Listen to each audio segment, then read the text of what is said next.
Chapter 17, wherein Mrs. Comstock dances in the moonlight and Elnora makes a confession. Billy was swinging in the hammock, at peace with himself and all the world, when he thought he heard something. He sat bolt upright, his eyes staring. Once he opened his lips, then thought again and closed them. The sound persisted. Billy vaulted the fence, and ran down the road with his queer sidewise hop. When he neared the Comstock cabin, he left the warm dust of the highway and stepped softly at slower pace over the rank grasses of the roadside. He had heard aright. The violin was in the grape arbor, singing a perfect jumble of everything, poured out in an exultant tumult. The strings were voicing the joy of a happy girl heart. Billy climbed the fence enclosing the west woods and crept toward the arbor. He was not a spy and not a sneak. He merely wanted to satisfy his child heart as to whether Mrs. Comstock was at home, and Elnora at last playing her loved violin with her mother's consent. One peep sufficed. Mrs. Comstock sat in the moonlight, her head leaning against the arbor. On her face was a look of perfect peace and contentment. As he stared at her, the bow hesitated a second and Mrs. Comstock spoke. "That's all very melodious and sweet," she said, "but I do wish you could play Money Musk and some of the tunes I danced as a girl." Elnora had been carefully avoiding every note that might be reminiscent of her father. At the words she laughed softly and began, "Turkey in the Straw." An instant later Mrs. Comstock was dancing in the moonlight. Ammon sprang to her side, caught her in his arms, while to Elnora's laughter and the violin's impetus they danced until they dropped panting on the arbor bench. Billy scarcely knew when he reached the road. His light feet barely touched the soft way, so swiftly he flew. He vaulted the fence and burst into the house. "Aunt Margaret, Uncle Wesley," he screamed. "Listen, listen, she's playing it. Elnora's playing her violin at home, and Aunt Kate is dancing like anything before the arbor. I saw her in the moonlight. I ran down. Oh, Aunt Margaret." Billy fled sobbing to Margaret's breast. "Why, Billy," she chided. "Don't cry, you little dunce. That's what we've all prayed for these many years, but you must be mistaken about Kate. I can't believe it." Billy lifted his head. "Well, you just have to," he said. "When I say I saw anything, Uncle Wesley knows I did. The city man was dancing with her. They danced together and Elnora laughed, but it didn't look funny to me. I was scared." "Who was it said, 'Wonders never cease'?" asked Wesley. "You mark my word, once you get Kate Comstock started, you can't stop her. There's a wagon load of pent-up force in her, Dan." Ching in the moonlight, "Well, I'll be hanged." Billy was at his side instantly. "Whoever does it will have to hang me, too," he cried. Sinton threw his arm around Billy and drew him closely. "Tell us all about it, son," he said. Billy told, and when Elnora just stopped a breath, "Can't you play some of the old things I knew when I was a girl?" said her ma. Then Elnora began to do a thing that made you want to whirl round, and quicker, and scat there was her ma whirling. "The city man, he ups and grabs her and whirls, too, and back in the woods I was going just like they did." Elnora begins to laugh, and I ran to tell you, 'cause I knew you'd like to know. Now, all the world is right, ain't it?" ended Billy in supreme satisfaction.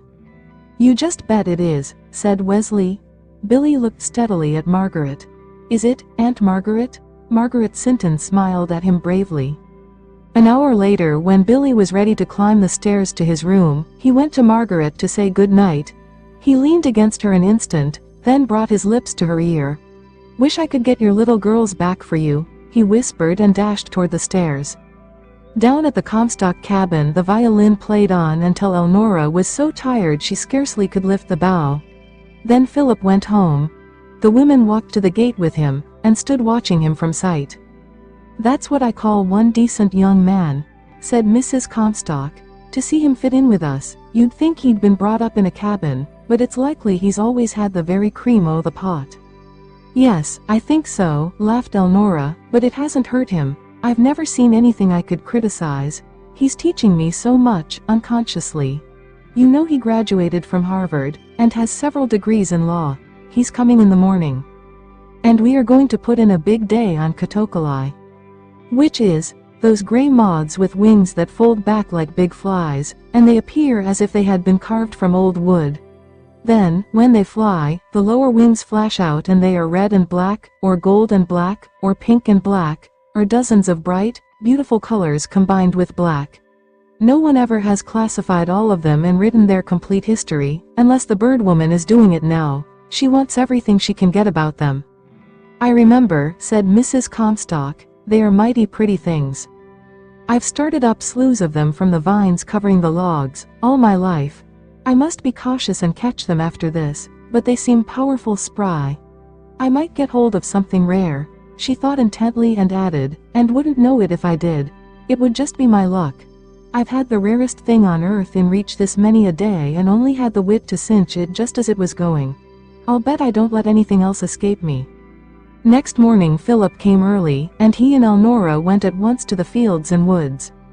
Mrs. Comstock had come to believe so implicitly in him that she now stayed at home to complete the work before she joined them, and when she did she often sat sewing, leaving them wandering hours at a time. It was noon before she finished, and then she packed a basket of lunch. She found Elnora and Philip near the violet patch, which was still in its prime. They all lunched together in the shade of a wild crab thicket, with flowers spread at their feet, and the gold orioles streaking the air with flashes of light and trailing ecstasy behind them, while the red wings, as always, asked the most impertinent questions.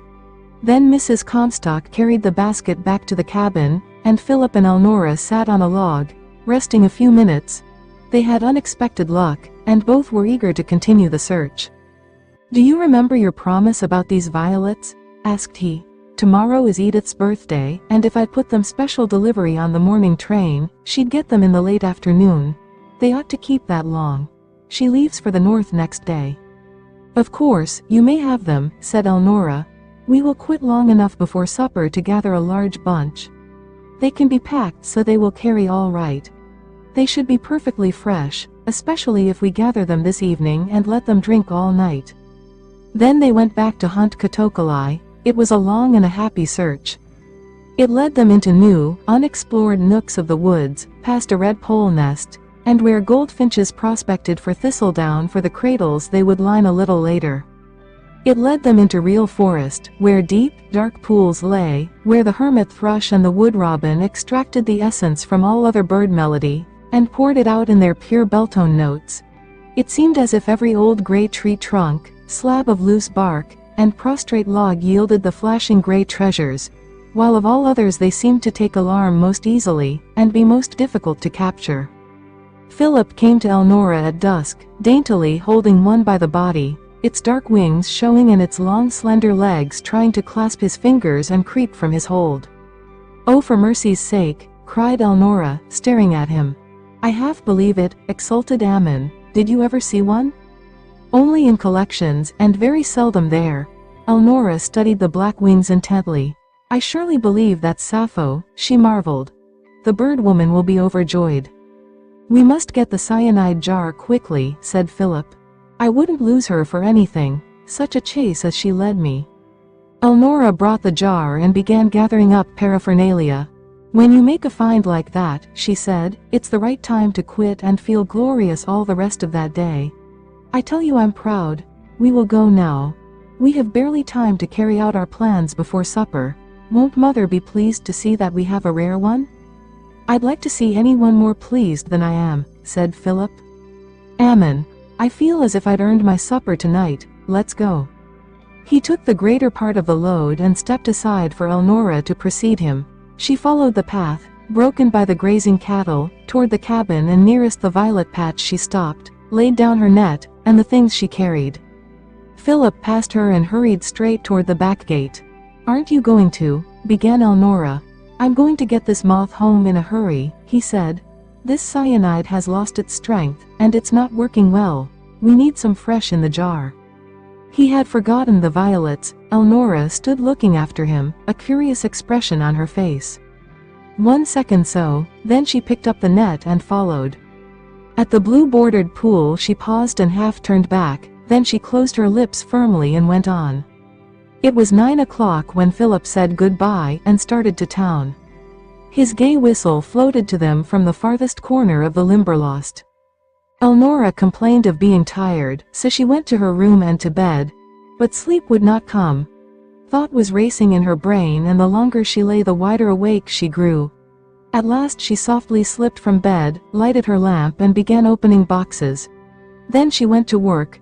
2 hours later a beautiful birch bark basket, strongly and artistically made, stood on her table. She set a tiny alarm clock at 3, returned to bed and fell asleep instantly with a smile on her lips. She was on the floor with the first tinkle of the alarm, and hastily dressing, she picked up the basket and a box to fit it, crept down the stairs, and out to the violet patch.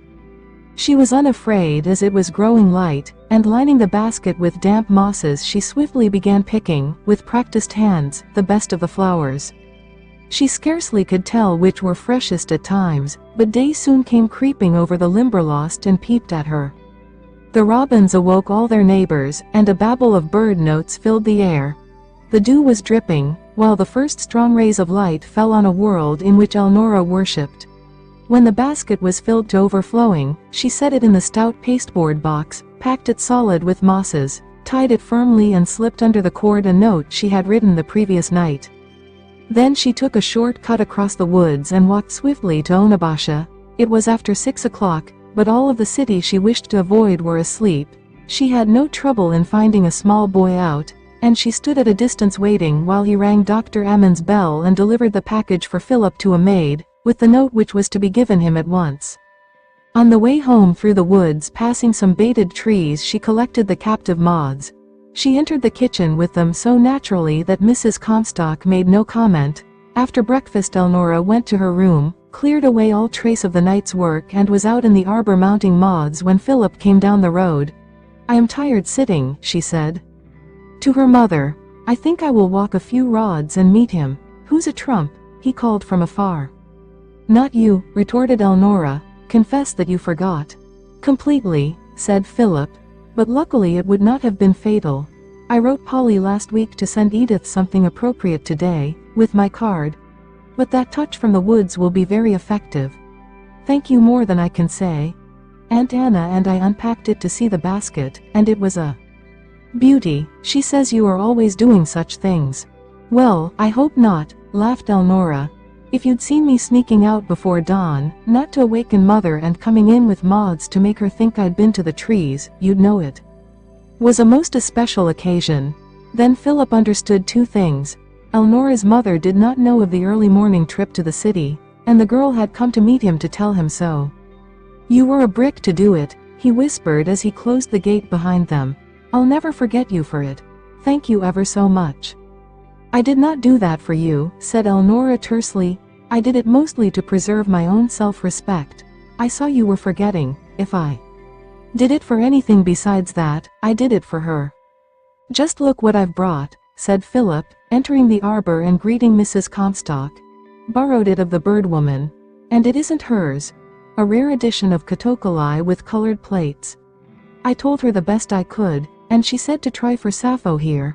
I suspect the bird woman will be out presently." She was all excitement. Then they bent over the book together and with the mounted moth before them determined her family. The bird woman did come later, and carried the moth away, to put into a bookend. Elnora and Philip were freshly filled with enthusiasm. So these days were the beginning of the weeks that followed. 6 of them flying on time's wings, each filled to the brim with interest. After June, the moth hunts grew less frequent. The fields and woods were searched for material for Elnora's grade work. The most absorbing occupation they found was in carrying out Mrs. Comstock's suggestion to learn the vital thing for which each month was distinctive, and make that the key to the nature work. They wrote out a list of the months, opposite each the things all of them could suggest which seemed to pertain to that month alone, and then tried to sift until they found something typical. Mrs. Comstock was a great help. Her mother had been Dutch and had brought from Holland numerous quaint sayings and superstitions easily traceable to Pliny's natural history. And in Mrs. Comstock's early years in Ohio she had heard much Indian talk among her elders, so she knew the signs of each season, and sometimes they helped. Always her practical thought and sterling common sense were useful. When they were afield until exhausted they came back to the cabin for food, to prepare specimens and classify them, and to talk over the day.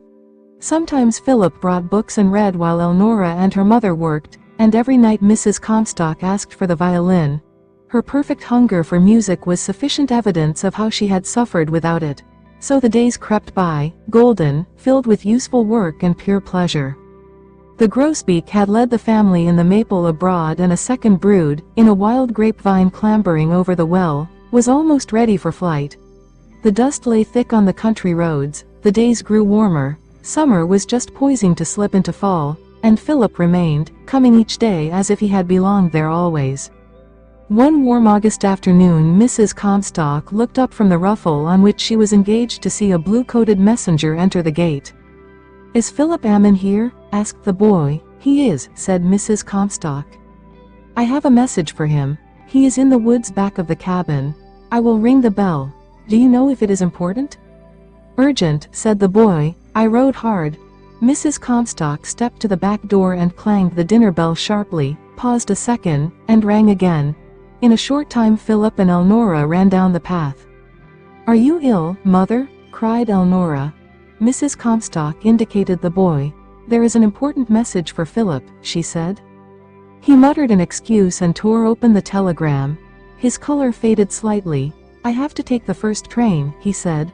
"My father is ill and I am needed." He handed the sheet to Elnora. "I have about 2 hours, as I remember the train's north, but my things are all over Uncle Doc's house, so I must go at once." "Certainly," said Elnora, giving back the message. "Is there anything I can do to help? Mother, bring Philip a glass of butter milk to start on. I will gather what you have here." "Never mind, there is nothing of importance. I don't want to be hampered. I'll send for it if I miss anything I need." Philip drank the milk, said goodbye to Mrs. Comstock, thanked her for all her kindness, and turned to Elnora. "Will you walk to the edge of the Limberlost with me?" he asked. Elnora assented. Mrs. Comstock followed to the gate, urged him to come again soon, and repeated her goodbye. Then she went back to the arbor to await Elnora's return. As she watched down the road she smiled softly. "I had an idea he would speak to me first," she thought, "but this may change things some. He hasn't time. Elnora will come back a happy girl, and she has good reason. He is a model young man. Her lot will be very different from mine." She picked up her embroidery and began setting dainty, precise little stitches, possible only to certain women. On the road Elnora spoke first. "I do hope it is nothing serious."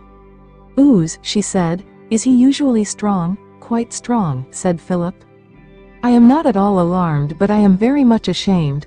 I have been well enough for the past month to have gone home and helped him with some critical cases that were keeping him at work in this heat. I was enjoying myself, so I wouldn't offer to go, and he would not ask me to come, so long as he could help it. I have allowed him to overtax himself until he is down, and Mother and Polly are north at our cottage. He's never been sick before, and it's probable I am to blame that he is now." "He intended you to stay this long when you came," urged Elnora. "Yes, but it's hot in Chicago. I should have remembered him. He is always thinking of me. Possibly he has needed me for days. I am ashamed to go to him in splendid condition and add MIT that I was having such a fine time I forgot to come home." "You have had a fine time, then?" asked Elnora. They had reached the fence. Philip vaulted over to take a short cut across the fields. He turned and looked at her. "The best, the sweetest, and most wholesome time any man ever had in this world," he said. "Elnora, if I talked hours I couldn't make you understand what a girl I think you are. I never in all my life hated anything as I hate leaving you. It seems to me that I have not strength to do it. If you have learned anything worthwhile from me," said Elnora, "that should be it. Just to have strength to go to your duty, and to go quickly." He caught the hand she held out to him in both his. "Elnora, these days we have had together, have they been sweet to you?" "Beautiful days," said Elnora, "each like a perfect dream to be thought over and over all my life. Oh, they have been the only really happy days I've ever known. These days rich with mother's love, and doing useful work with your help. Goodbye." "You must hurry." Philip gazed at her. He tried to drop her hand, only clutched it closer. Suddenly he drew her toward him. "Elnora," he whispered, "will you kiss me goodbye?" Elnora drew back and stared at him with wide eyes. "I'd strike you sooner," she said. Have I ever said or done anything in your presence that made you feel free to ask that, Philip Ammon? No, panted Philip. No, I think so much of you I wanted to touch your lips once before I left you. You know, Elnora? Don't distress yourself, said Elnora calmly. I am broad enough to judge you sanely. I know what you mean. It would be no harm to you. It would not matter to me. But here we will think of someone else. Edith Carr would not want your lips tomorrow if she knew they had touched mine today. I was wise to say, go quickly. Philip still clung to her. Will you write me? He begged. No, said Elnora. There is nothing to say, save goodbye. We can do that now. He held on. Promise that you will write me only one letter, he urged. I want just one message from you to lock in my desk, and keep always. Promise you will write once, Elnora. She looked into his eyes and smiled serenely. If the talking trees tell me this winter, the secret of how a man may grow perfect, I will write you what it is, Philip. In all the time I have known you, I never have liked you so little. Goodbye. She drew away her hand and swiftly turned back to the road. Philip Ammon, wordless, started toward Onabasha on a run. Elnora crossed the road, climbed the fence and sought the shelter of their own woods. She chose a diagonal course and followed it until she came to the path leading past the violet patch. She went down this hurriedly. Her hands were clenched at her side, her eyes dry and bright, her cheeks red flushed, and her breath coming fast. When she reached the patch she turned into it and stood looking around her. The mosses were dry, the flowers gone, weeds a foot high covered it. She turned away and went on down the path until she was almost in sight of the cabin. Mrs. Comstock smiled and waited in the arbor until it occurred to her that Elnora was a long time coming, so she went to the gate. The road stretched away toward the Limberlost, empty and lonely. Then she knew that Elnora had gone into their own woods and would come in the back way. She could not understand why the girl did not hurry to her with what she would have to tell. She went out and wandered around the garden. Then she stepped into the path and started along the way leading to the woods, past the pool now framed in a thick setting of yellow lilies. Then she saw, and stopped, gasping for breath. Her hands flew up and her lined face grew ghastly. She stared at the sky and then at the prostrate girl figure. Over and over she tried to speak, but only a dry breath came. She turned and fled back to the garden. In the familiar enclosure she gazed around her like a caged animal seeking escape. The sun beat down on her bare head mercilessly, and mechanically she moved to the shade of a half-grown hickory tree that voluntarily had sprouted beside the milk-house. At her feet lay an axe with which she made kindlings for fires. She stooped and picked it up. The memory of that prone figure sobbing in the grass caught her with a renewed spasm. She shut her eyes as if to close it out. That made hearing so acute she felt certain she heard Elnora moaning beside the path. The eyes flew open. They looked straight at a few spindling tomato plants set too near the tree and stunted by its shade. Mrs. Comstock whirled on the hickory and swung the axe. Her hair shook down, her clothing became disarranged, in the heat the perspiration streamed, but stroke fell on stroke until the tree crashed over, grazing a corner of the milk-house and smashing the garden fence on the east. At the sound Elnora sprang to her feet and came running down the garden walk. "Mother!" she cried. "Mother, what in the world are you doing?" Mrs. Comstock wiped her ghastly face on her apron. "I've laid out to cut that tree for years," she said. "It shades the beets in the morning, and the tomatoes in the afternoon." Elnora uttered one wild little cry and fled into her mother's arms. "Oh mother," she sobbed. "Will you ever forgive me?" Mrs. Comstock's arms swept together in a tight grip around Elnora. "There isn't a thing on God's footstool from A to Zard I won't forgive you, my precious girl," she said. "Tell mother what it is." Elnora lifted her wet face. "He told me," she panted, "just as soon as he decently could. That second day he told me. Almost all his life he's been engaged to a girl at home. He never cared anything about me. He was only interested in the moths and growing strong." Mrs. Comstock's arms tightened. With a shaking hand she stroked the bright hair. "Tell me, honey," she said, "is he to blame for a single one of these tears?" "Not one," sobbed Elnora. "Oh mother, I won't forgive you if you don't believe that. Not one. He never said, or looked, or did anything all the world might not have known. He likes me." Very much as a friend, he hated to go dreadfully. Elnora, the mother's head bent until the white hair mingled with the brown. Elnora, why didn't you tell me at first? Elnora caught her breath in a sharp snatch. I know I should, she sobbed. I will bear any punishment for not, but I didn't feel as if I possibly could. I was afraid. Afraid of what? The shaking hand was on the hair again. Afraid you wouldn't let him come, panted Elnora.